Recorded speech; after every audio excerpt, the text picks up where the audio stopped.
C'est donc ça.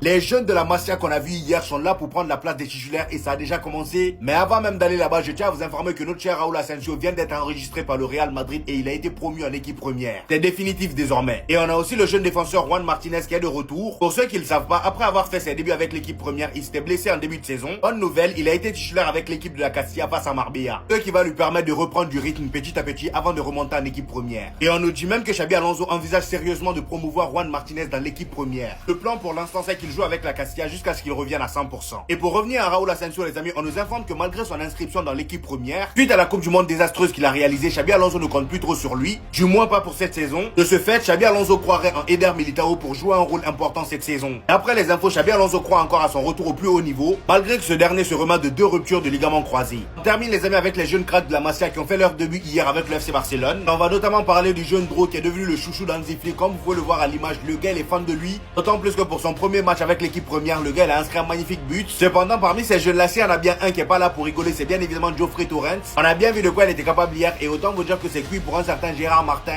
Même si oui, Gérard Martin c'est pas un titulaire indiscutable du côté du FC Barcelone, mais l'an dernier il a été titulaire plusieurs fois. Et là on nous dit, lors des prochains matchs du FC Barcelone, Geoffrey Torrens sera scruté de près. Si son temps de jeu reflète la confiance que le club place en lui, un départ de Gérard Martin vers la première ligue deviendrait plus envisageable. Donc vous voyez, on parle déjà d'un départ de Gérard Martin, le pauvre. Alors là, c'est la guerre entre le Real Madrid et Liverpool. Et je sens que ça va mal finir pour Liverpool. Comme vous le savez, depuis le début du mercato, les deux clubs se retrouvent sur des dossiers qui les opposent. Commençons déjà par le cas Rodrigo qui fait énormément parler. Au moment où je vous parle, le seul ailier gauche de Liverpool qui est Luis Diaz a trouvé un accord avec le Bayern Munich. On a d'ailleurs eu la confirmation par Fabrizio Romano et c'est pour une somme de 75 millions d'euros, bonus compris. Et c'est exactement ce qui est dit ici. D'après Fabrizio Romano, le Bayern Munich va boucler le recrutement de Luis Diaz et Liverpool se retrouverait ainsi sans ailier gauche. Le club de la Merseille qui est Liverpool pourrait faire une offre XXL au Real Madrid pour recruter Rodrigo, joueur sur qui ils sont depuis le début du mercato. Sauf que là, malheureusement pour eux, il y a aussi Tottenham qui est rentré dans la discussion. Le pire, c'est que Rodrigo a même discuté avec Tottenham. Ici, on nous dit le projet sportif de Tottenham reste flou. Et étant donné qu'ils vont jouer la Ligue des Champions, le club prépare un gros investissement. Ils ont même un changement de propriétaire en vue. Ce qui fait que Liverpool va malheureusement se retrouver sans option. Ils vont devoir chercher un autre ailier avant la fin du mercato. Sauf que c'est pas tout. Florentino Pérez, ce vieux là, tellement c'est un gamin, au lieu d'avoir un peu pitié, non.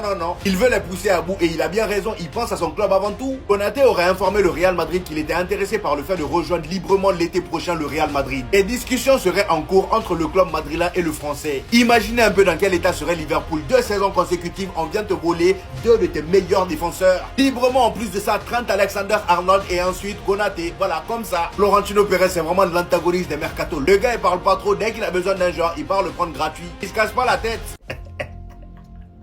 Mais qu'est-ce qui lui arrive? Ter Stegen est en train de rendre fou le FC Barcelone les amis, j'ai jamais vu ça. Je tiens déjà à vous informer que du côté du Paris Saint-Germain, Donnarumma est probablement sur le départ. Bien évidemment que c'est pour des raisons financières, le Paris Saint-Germain s'est tourné vers Lucas Chevalier, qui a d'ailleurs été nommé meilleur gardien de Liga la saison dernière. Et bah là on nous informe qu'il va bel et bien signer au Paris Saint-Germain. Il y a eu un accord verbal entre le Paris Saint-Germain et Lille. Et ce sera pour un contrat de 5 ans et la somme sera de 40 millions d'euros. Lille demandait au départ 55 millions d'euros mais le Paris Saint-Germain en a proposé 40. Cependant on nous rappelle ici que c'est pas sûr que Donnarumma quitte le Paris Saint-Germain. Lucas Chevalier pourrait être mis en concurrence avec lui à son arrivée. Et on nous dit en plus de ça que Donnarumma n'exclut pas de rester au Paris Saint-Germain s'il ne trouve aucun autre club. Heureusement pour lui, il y a 4 clubs intéressés: Manchester United, Manchester City, Galatasaray et l'Arabie Saoudite bien évidemment. Et pour revenir sur le capitaine du FC Barcelone, notre cher Ter Stegen, pendant que le FC Barcelone cherchait à le dégager du club il y a quelques jours, Ter Stegen s'est créé une blessure. Il a fait lui-même une annonce sur Instagram en disant qu'il allait se faire opérer et il allait être absent pour 3 mois. Ce qui gâche complètement les plans du FC Barcelone qui voulait le vendre. Et d'ailleurs ici on nous dit Laporta a définitivement écarté Ter Stegen, il ne jouera plus jamais pour le FC Barcelone.